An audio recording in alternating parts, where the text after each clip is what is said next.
Sot një fidan, nesër një pyll, quhet nisma e Korça Alpine, e cila synon të ndërgjegjsojë të gjithë qytetarët për rëndësinë e pyllëzimit, si dhe t'i nxit ata të kontribuojnë për mbjelljen e pemëve. Kjo nismë vjen në vitin e tretë radhazi, ndërsa mendohet që mbjelljet të kryhen në të gjithë qarkun e Korçës. Nisma e cila quhet sot një fidan, nesër një pyll, është në vitin e tretë si vjet. Ne kemi filluar para 2 vitesh.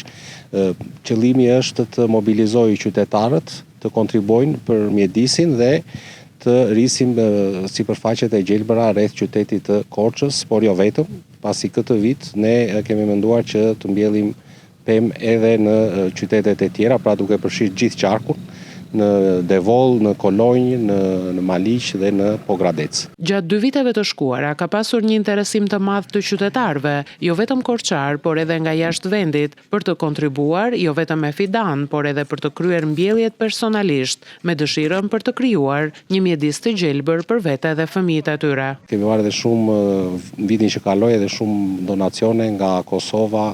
Pra, jo detyrimisht qytetar korçar, por njerëz që e pëlqejnë natyrën, që ndjejnë një detyrim ndaj atij dëmi që ne kemi shkaktuar në gjithë këto vite të tranzicionit dhe duan të kontribuojnë në sadopak në përmirësimin e kësaj gjendje. Këtë vit fushata e mbjelljeve do të shtrihet nga 17 deri në 23 mars në qytete dhe zona të ndryshme të qarkut të Korçës.